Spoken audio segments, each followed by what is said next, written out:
Good evening, everyone. My name is Hans Kogel. I'll be moderating for you this evening for this consultation. I am a representative of Herco Inc., and Herco is providing project management services to CCC for the 60 Caledon project. So thank you very much, everyone, for joining this evening. We certainly value your time and your input, and you're going to have the opportunity to provide that tonight.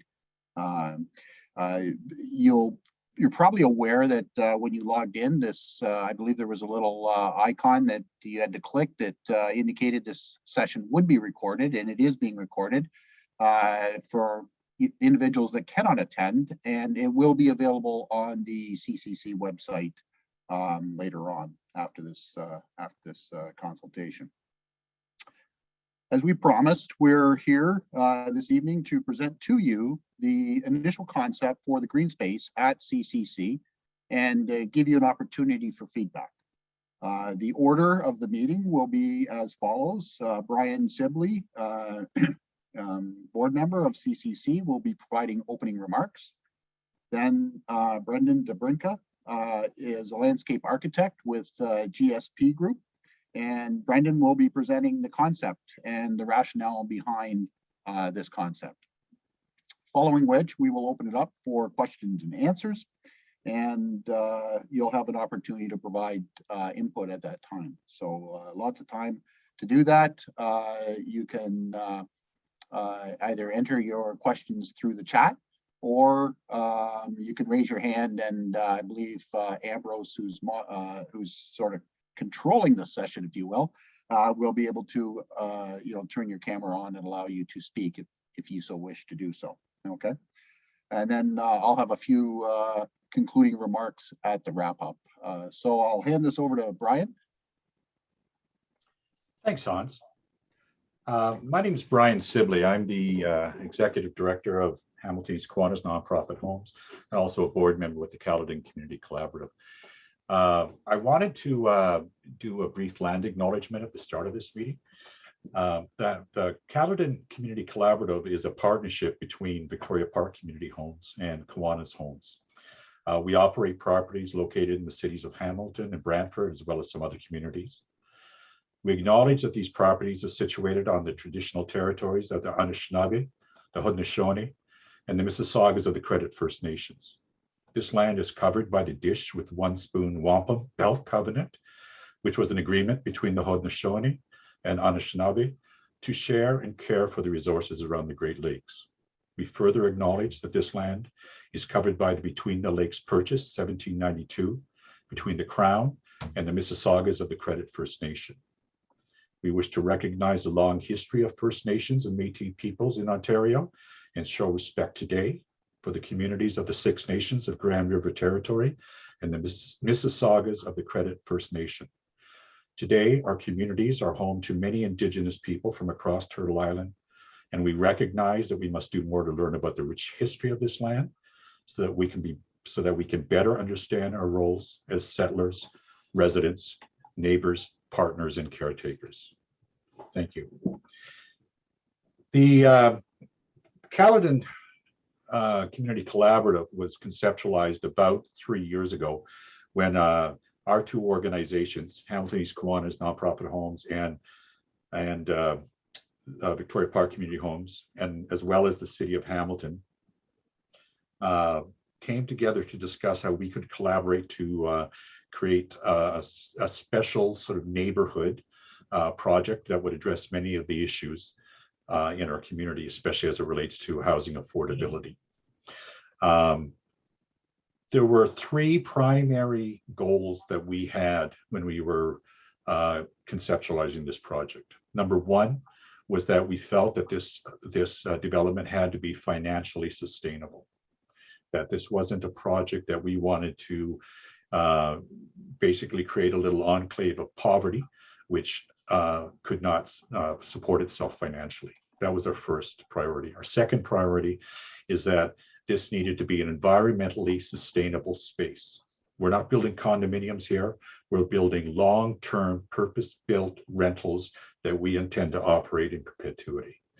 And then we needed to make sure that these buildings were high performance and were not contributing to climate change or the greenhouse gas emissions in our community.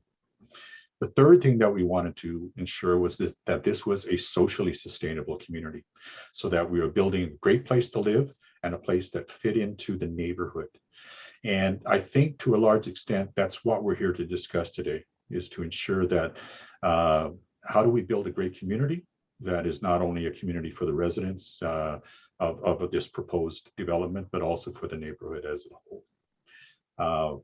I think we made a commitment some time ago. We made a commitment to Councillor Danko, and we made a commitment to the people who attended our previous consultations, that we would be good neighbors, that we would listen to your input, and we would do the best that we possibly can to accommodate your requests. And I think that we've been demonstrating that we've been willing to do that. So I'm going to turn it over to Brendan now to actually talk about the concept of the park and to take it from here. Thank you.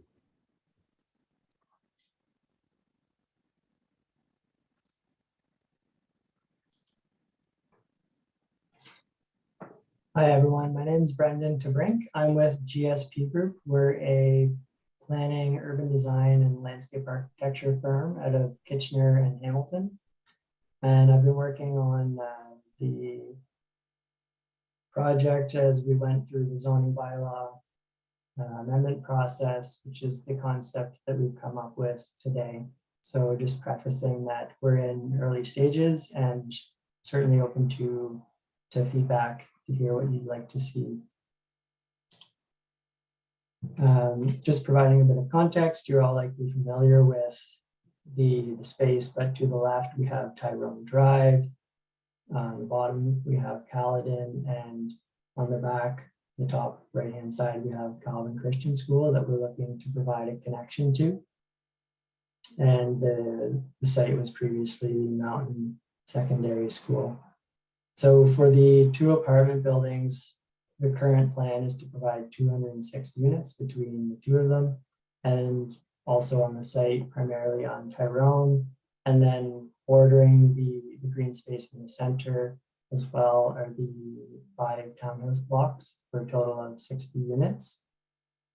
Centrally located, we have the green space, which is doubling its primary function is the amenity space for these residents. And we're looking to double that space as green space for the public to utilize by providing some connections off of Caledon Avenue. We're trying to improve the streetscape of the entire site. So we have as many trees as we can fit right now on Tyrone and Caledon, and then looking to line the interior roads as well where it's feasible. As Brian mentioned, we're trying to make this a very sustainable project, and we're aiming for LEED Gold currently, and considering the feasibility of net zero carbon, which is another program. So we're going through that process to see if that is in line for us. Looking at the schedule, we're early days.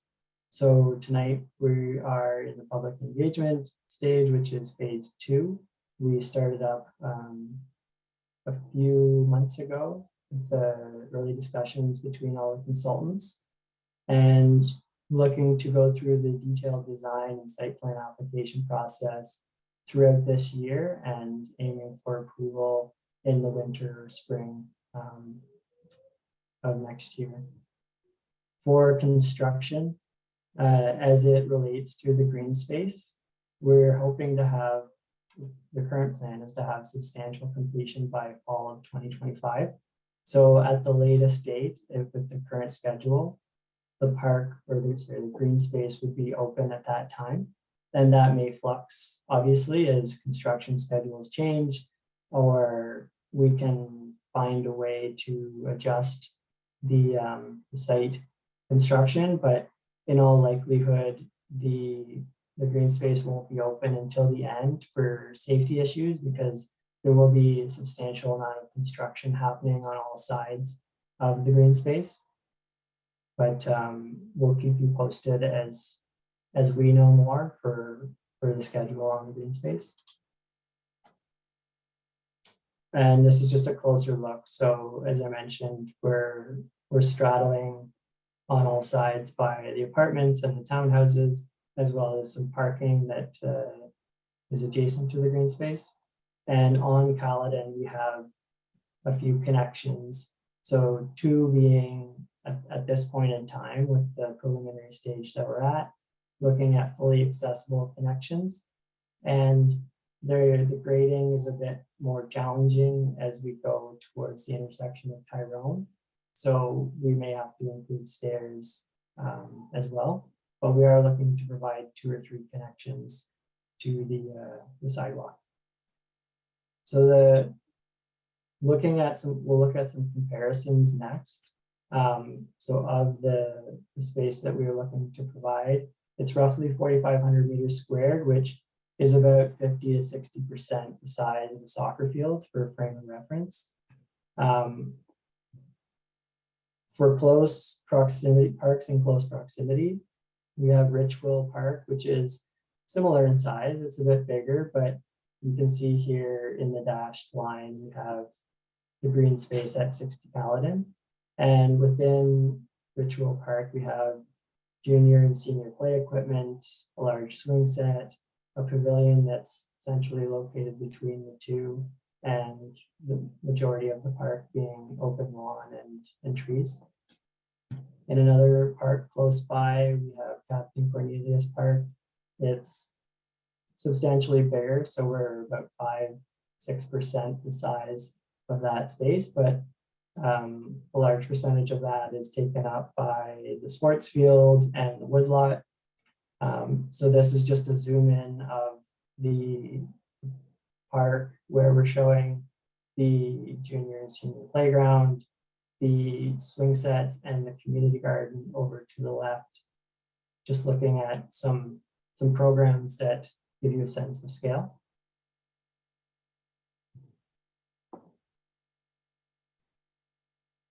Might just take a second to load.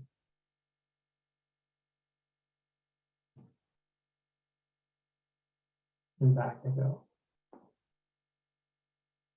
There you go.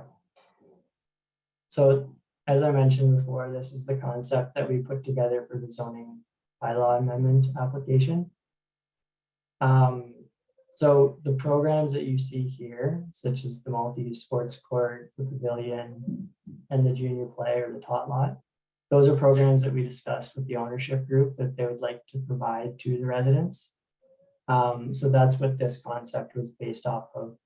As you can see to the north or the west, at the top of the green space and in the bottom right of the green space, we have some flexible areas that we could use to put in different programmings based on public input and what we hear back from the renters as time goes on. So for example, if there was an interest in a community garden, we could incorporate that if we have some flexible space to play with. So here we have some mounds to make use of the soil on site to provide a bit of a sun trap. Looking to the south, open lawn, we've got bike racks provided on the left side here against the apartment building. You have parking access. We're making the assumption that most people will be walking or biking or coming from close proximity.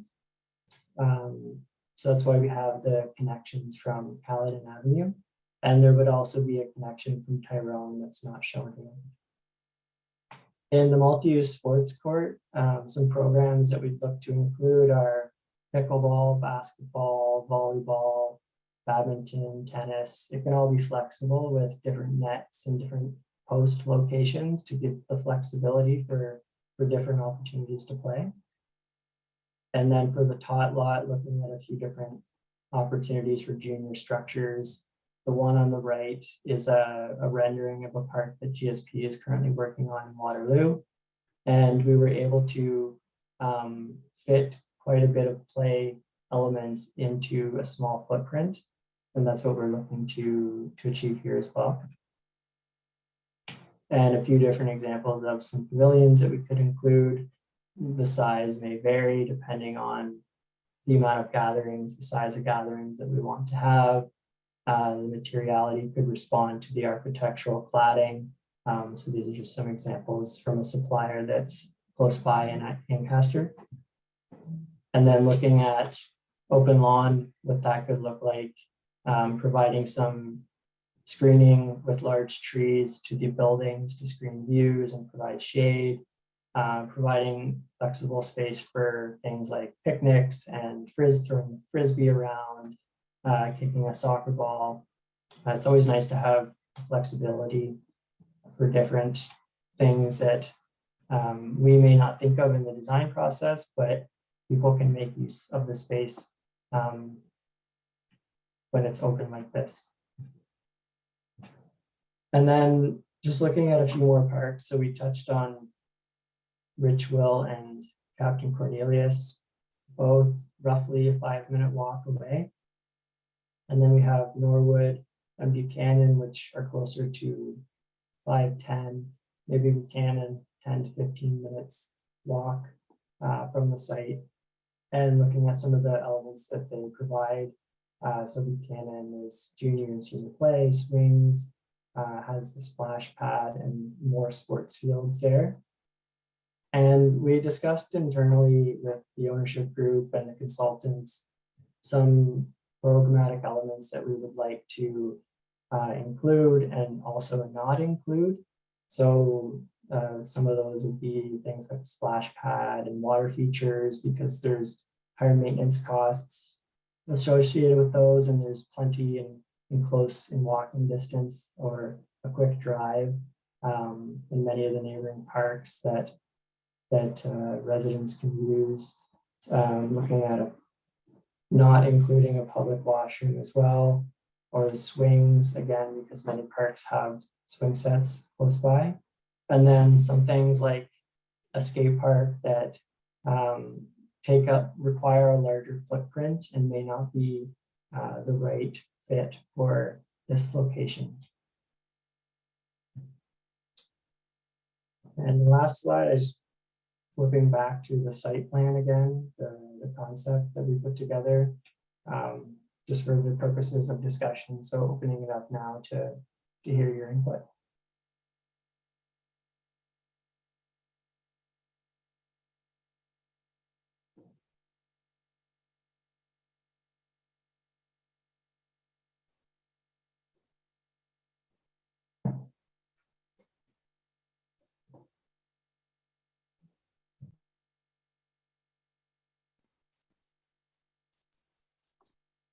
Okay, thank you, Brendan. Appreciate the background information. Does anybody have any thoughts, any input, any feedback they'd like to provide? As I indicated, you can provide it through the chat, and I believe Ambrose is moderating that. So you can avail yourself of that, or also just raise your hand. That works as well.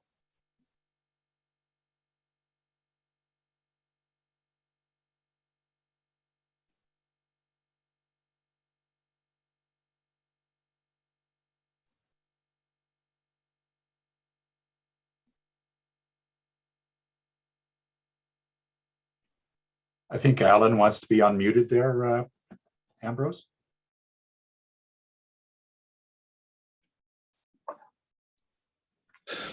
Good evening. Can you hear me? Can you hear me okay? Yes. Yep. Okay.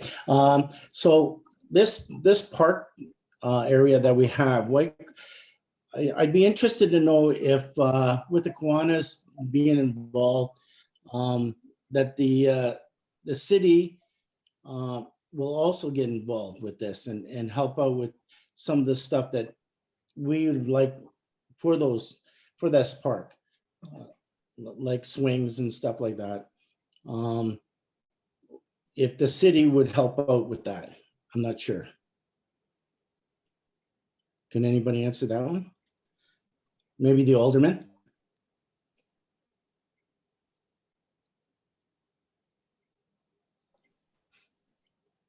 Sure, if you'd like me to jump in there.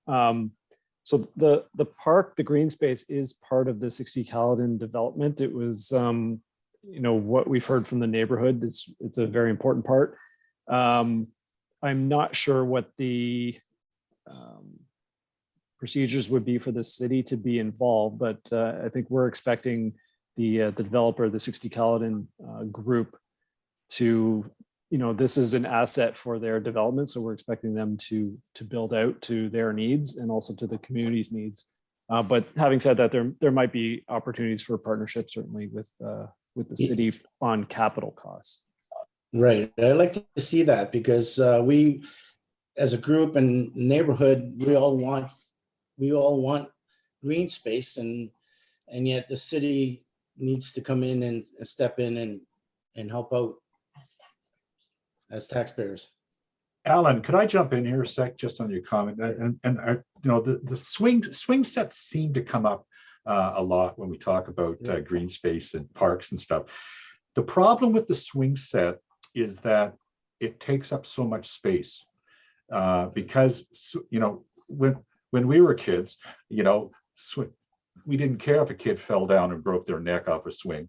Now when you've got a swing set, you've got to have so much space around it for protection that entire area at the bottom would just be a set of swings, right? The section along along Caledon. And that's what we felt was the problem with the swing set. It just takes up too much space for the amount of enjoyment that could be gotten out of it. So that's the challenge with the swing set. Are we looking at the insurance issue? No, it's the space it takes up. Swing sets take up a huge amount of space because you've got to have, Brendan can probably say more about this, but what we found in any of other places is that if you put a swing set in, you literally can't put anything else in. It takes up so much space, right? So. Yeah, I can touch on that. I mean, no, it's a good question, and I can touch on that a little bit. What we would likely include if there is demand for a swing is a new type of swing that is more of a platform that kind of swivels around. It's not, and that way you have a small footprint. It doesn't have this big offset for fall hazards. So there are opportunities if swings are of interest to do something that's a bit, I'll say alternative, but that's kind of the direction that we are seeing a lot of playgrounds go for that very reason. One is price and two is the space. So we don't have any space at the back down there on the west side. If we want to provide open space and the flexibility, it's best to contain the playground to one footprint. And again, if we have a larger swing set, then that does take up a lot of space. If we have a smaller, a swing, we'll not say a swing set, but a swing that has a smaller footprint, then ideally we would locate that with the playground. Yeah, smaller scale. Okay, thank you. Thanks for the question. So apparently the chat feature is not showing up. So if there's a reaction button to raise a hand, and if you want to just use that functionality, then we'll know that you want to provide some input or offer a question up.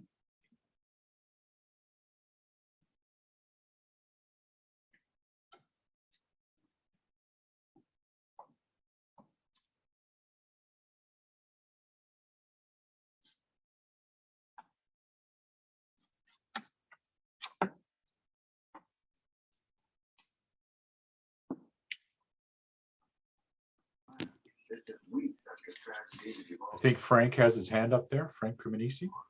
Who will be maintaining this park? The city or Victoria Park Homes and Kiwanis? It's our responsibility to maintain it, and yeah, it's our responsibility to maintain it. It's not coming from the city. So cutting the grass and all that? Yeah.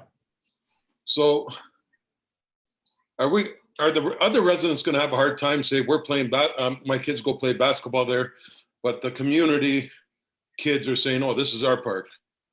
That's the only issue that I got if the city's not involved. Yeah, Frank, I think we made a commitment to say that we wanted to make sure that this is public access, right? Okay. Kids will be kids, right? Yeah, I understand, I but understand that. yeah, but I we mean, get some adults will say, you don't live in this complex. yeah, that's not what we're saying. Kids are easier. Adults are the ones actually sometimes are worse than kids. Yeah. Well, Hard to say. so I mean, the intention, the reason why this came, and I think Frank, you were one of the people that really pushed for this, as a matter of fact. Yeah. That that's why the park comes right out to the street. Right. The original design wasn't, because we wanted to avoid that. Right. And so I think it's up to us to make sure, and I'm talking about Victoria Park and Kiwanis Homes, to make sure that this is accessible and it's open and people are welcomed. It's our intention. And it's not just the green space. We're also talking about the amenities too, the meeting areas and things like that in the buildings, that they're available to the larger neighborhood, right? We don't want to be exclusive of the neighborhood. We want to be included in the neighborhood. Okay. So, yeah. Thank you.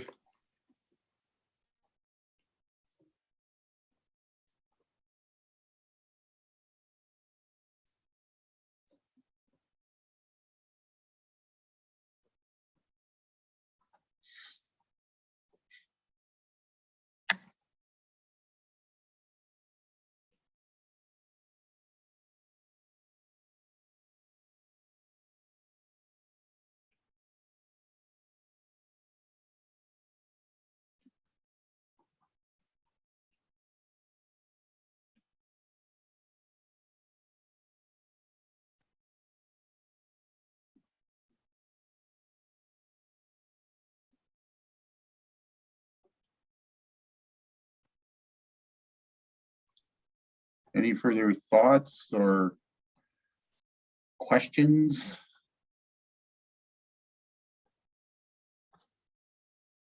On the concept that's been presented? Well, if I could ask, if aside from any concerns about the whole development stuff, are there things that the people who are from the neighborhood that have sort of walked through this process with us?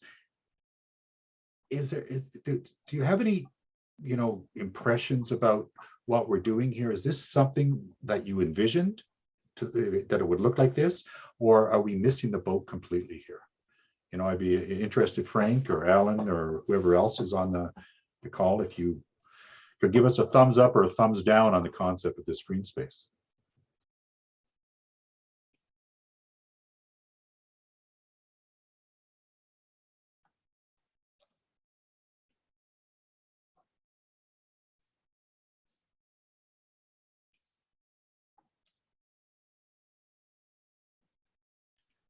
The optimist in me thinks so. I was going to say the optimist in me will always take silence as good.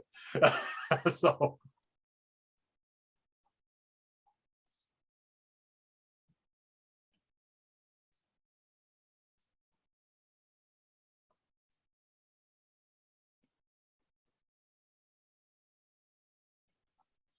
Maybe I could ask a question about the multi-use sports court.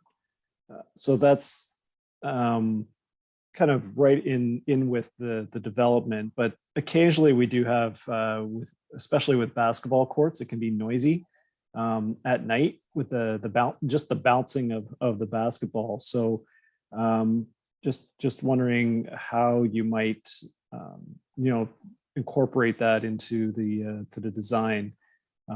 Considering that basketball is probably the best and the easiest thing to have there, something that would be very popular, but it can be a bit problematic after hours. Yeah, we were going to put the counselor's phone number up to register complaints. So that was our plan. Yeah, it was brought up actually recently, just that issue because noise but you're also getting complaints about pickleball. Yeah. And you get complaints about any kind of sports activity. So yeah, it'll be a challenge. The situation is, you've got to offer people opportunities for activity. We have to also be reasonable to enforce the time that activity can occur, right? Sorry, Brendan, I think I jumped in on you there. No, I that's what I was gonna say as well, is I wonder if it could be a set schedule, or we try and encourage it to stop at, 8-10 p.m. or something. But we were discussing this as well. So we'll try and see if there are design measures that we as a team can take, because it is always a challenge. We have buildings adjacent to it, so there will be noise reverberating off the walls. So maybe there's some passive measures that we can look at, in addition to the trees, because the trees will only do so much. We may try and find things that keep sight lines clear for safety, but also try and block some of that noise. But as Brian mentioned, it's a challenge, and it's kind of a double-edged sword, because you want to provide that space for people to play. But we'll have to dig into that a bit further. I don't know if they can see our hand or not. We can hear you, Alan. Oh, sorry about that. Yeah, it's good. Not too many people are happy with the apartments, to be honest. I thought they were going to have more townhouses in, maybe, to take care of that. So that's one of the issues I thought more people would have complained about. Thank you. Yeah, well, I'll just jump in here. Now, these apartment buildings, I mean, from the initial concept to where they are now, these are not high rises. These are 6-story mid rises, right? So these are, and when you look at where the apartment building along Caledon, they step up. So they don't start at 6 stories. They step up from, I don't know if it's 3 stories or what. So the way that the apartment buildings are being built are meant not to create walls of concrete, right? They're made to sort of step up from the street. But, at a certain point in time, we're looking at a certain level of density here, right? You can, townhomes are low density, apartments are a bit higher density. And, what we were hoping to is a balance. One of the things they said to start is that this had to be financially sustainable, right? It's got to be a financially sustainable development, and it needs to be able to generate sufficient rents to make it sustainable. That's part of the challenge. I may have missed this, but the 6 floors, the first floor, is that on ground or below ground? The first floor? On ground. It's ground level. Why Yeah. could we not bring it down below ground, the first floor? We have 5 above ground. Because most people don't like living in underground, and then it adds to the cost too. I mean, the other thing would be, well, I'll give you an example, Alan. Some people have said, why can't you have parking underground? Right? Because then you have more green space and stuff like that. A single parking spot costs $120,000 to build, right? So you're talking about, as soon as you go underground, you just add to the cost of these things exponentially. So if we had 100 parking spots underneath these apartment buildings, it would add whatever that is, $12 million to the cost of these buildings just by putting them underground. That's just the nature of it. So you're trying to do a balance all the time about how much it's going to cost, how much revenue it's going to generate, so that we make it it's sustainable, right, financially. Are these all rentals? Okay, Are these thank all- you. These all rentals? Yes, they're all rentals.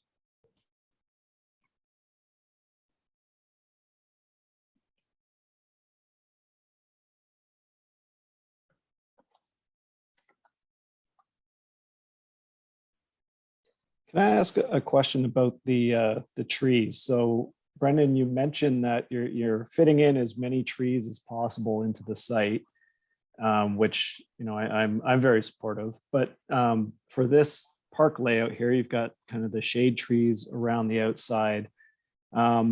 Is the intention there that they'll provide shade and also, you know, create some, you know, obviously the ambience of the trees, but what's the functionality of the trees that you're planning for the site?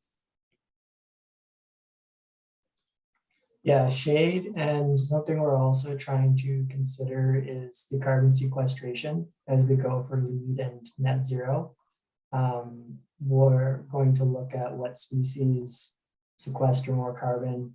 The biggest thing is the larger the tree canopy, the more it sequesters, but also certain species, and I don't know off the top of my head, but say an oak, or a certain oak may sequester more than Eclidacea. So that's also a consideration. And it's the right tree for the right space. So if we're trying to provide more shade around the park, then that may be a certain type of tree. So, and then for the streetscape where we have more salt, we're trying to provide more of an open canopy. It's another tree consideration to make for those trees as well.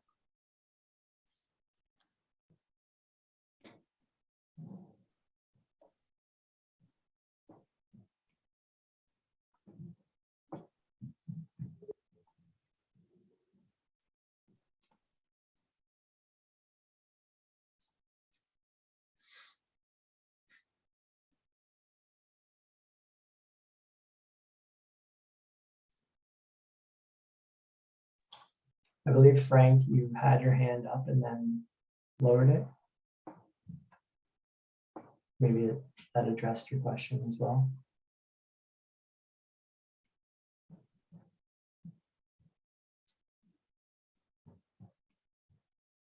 And as I mentioned earlier, this is early days in the design.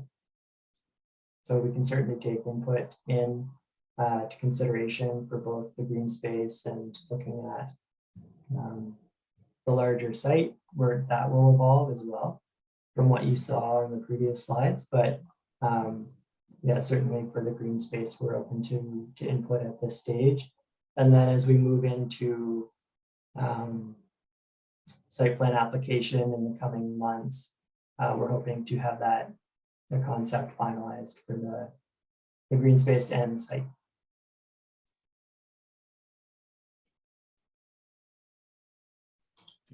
Councillor Danko has his hand up. Actually, it's me.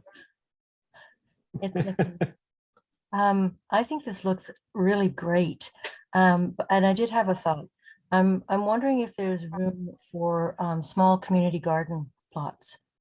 And considering how much hotter summers are supposed to get, if it would be possible to put a drinking fountain in the play lot area.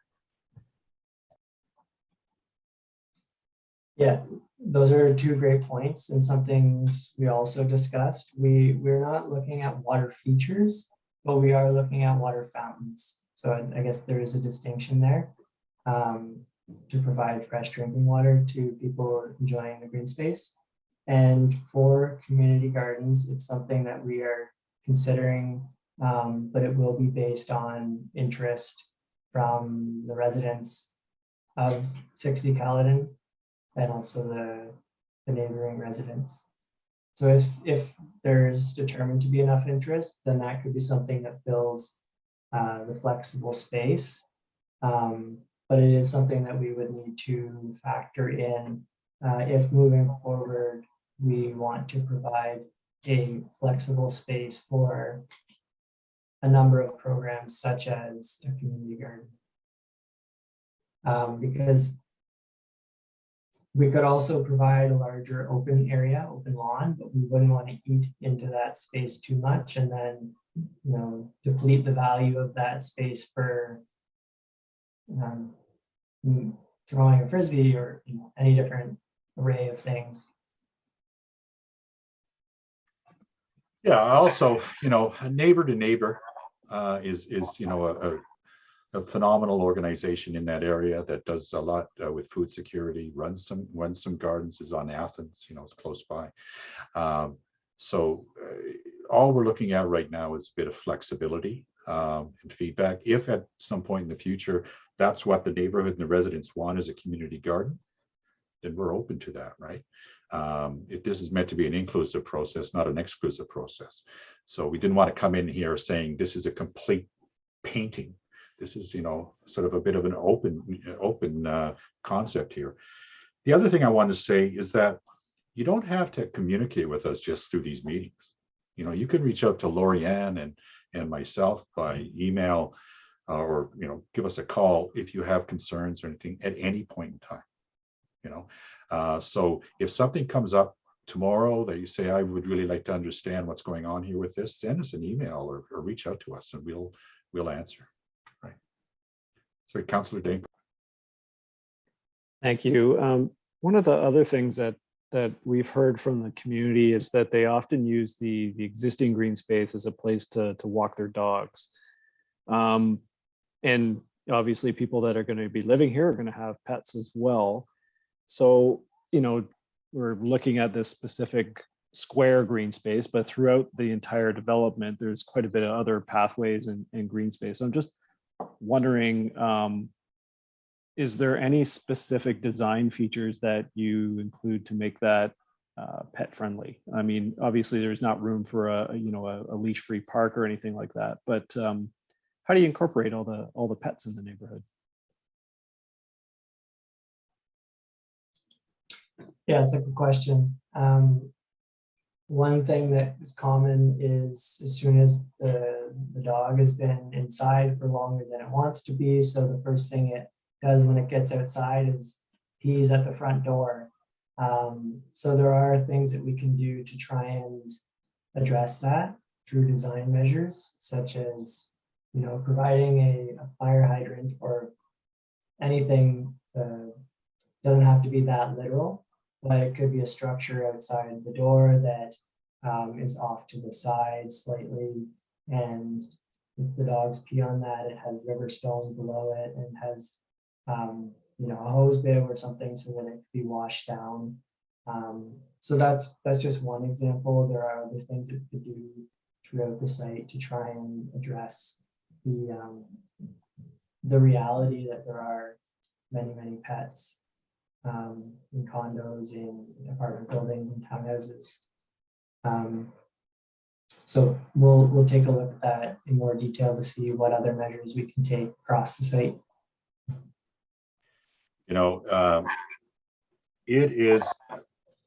This isn't the first development that Kiwanis Homes or Victoria Park Community Homes have operated. And pets are a challenge in many respects, okay? But really what we're finding with pets is that is the cleanup after the pets becomes the challenge, right? And it can really affect. And, one of the things that we've been working with our landscapers is being aware of that, incorporating that into it as, as our landscape companies are coming around and doing it. I think the one landscaper has a person that's their job is to clean up, because not everybody's a responsible pet owner. Because, if everybody's a responsible pet owner, this place will be pristine. We know that's not going to be the case. So that's what we've been finding that we've had to do. We've had to take responsibility for that.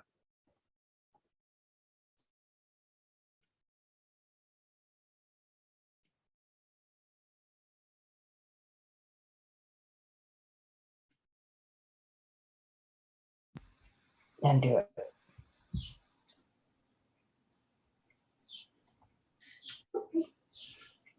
Alan, were you going to say something?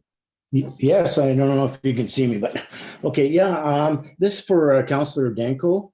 If you can come on for me. Yeah, go ahead. Okay, now, as a city councillor, what can we do about the parking in our neighborhoods? What is our options for this area? You're talking about on-street parking, like That's adjacent? right, yeah, adjacent to all this Mhm. area, yeah. Um, Like Tyrone, Hawk Ridge, Caledon.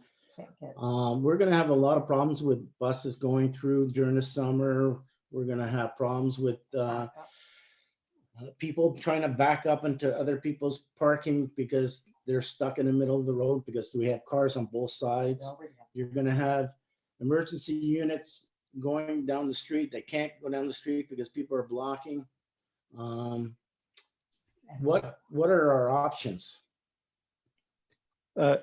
yeah, I understand there's already some parking challenges in the adjacent neighborhood as well. So I think as part of the site plan review, we're looking at the parking on the surrounding streets. So there might be some time of day restrictions. There might be parking time of month offsets and that kind of thing, and then make sure that that enforcement is there as required proactively. Because there's certainly going to be, especially in the initial transition, a challenge to kind of normalize what the parking norms are going to be, and try to minimize the impacts as much as possible on the adjacent neighborhood. Right, because we're having problems now trying to get out of our driveways, and we have cars parked on both sides and stuff. We need a plan. We need a plan to make everybody happy. I know we can't, but we try. But we need a plan. And I'm sure we need a plan sooner than later.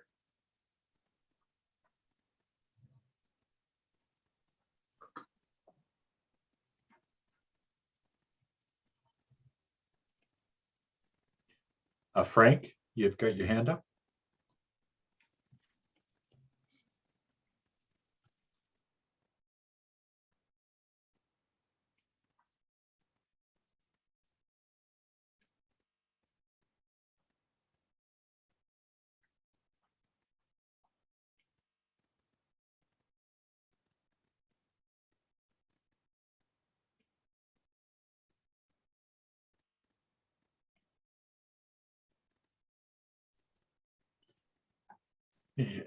Because of my uncomfortableness with silence, I'll just jump in here for a second. I wanted to just take a minute to express, my appreciation for Councillor Danko's involvement and oversight.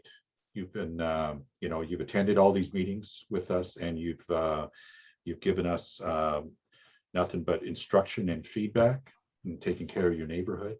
And we've appreciated that. You've been very active in terms of informing us, and I think that that's been really positive. And I want to express, certainly on behalf of CCC, that our appreciation for your being so actively involved on behalf of your neighborhood. I think MP Hefner's office is Lisa Hefner may be here as well. So I wanted to thank her too, because she's been very supportive, and very involved as well in commenting. I appreciate the fact that the people who are responsible for governance have been interested in this type of project and have, given us input that's been constructive as opposed to obstructive. Yes, so thank you.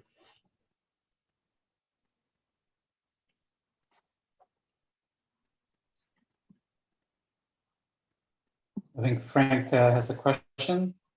Already did.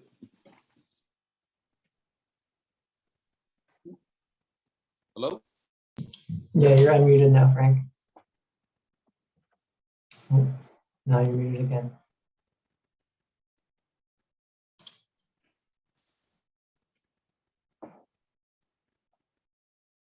There we go. I think it's Brian, right? Yes, me?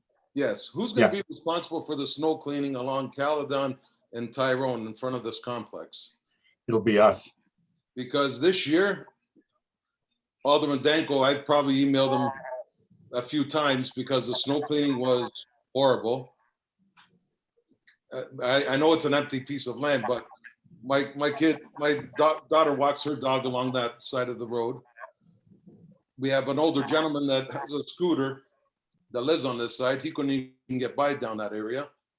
So I'd like to see a little bit more. I know it's empty, but if we can keep up with the maintenance, like cutting the grass right now, that's a little bit high. Yeah, Frank, we do have contractors who's responsible for that, and it's obviously our responsibility to do that. So, you know, if we're not doing the job, then let us know we're not doing the job, and we'll get on top of those contractors and get them out there. You know, I'm not saying BS when I say, I mean, you know, you go to Kiwanis Homes and you can call and say, look, you guys aren't doing your job, and then we'll get somebody out there to take care of it. You're right, though, we need to be on top of this. When we were informed about the snow plowing, I mean, it was a tough winter, okay, but when we were informed about the snow plowing, we got on the contractor right away to, you know, to understand what was going on there and why they weren't keeping it clean, you know, as cleared as they should have been. So it is our responsibility. We do take it seriously. And obviously when you have people living here, it'll have to be more serious, but you know, we don't have any problem. If you've got a complaint, you give us a call and let us know. We'll make sure it's taken care of. How many parking spaces is there going to be for the complex? Sorry, another topic. Oh, I don't know off the top of my head. I think it's around 220 or something like that. And how many units? 266. Okay. Yeah. Thank you.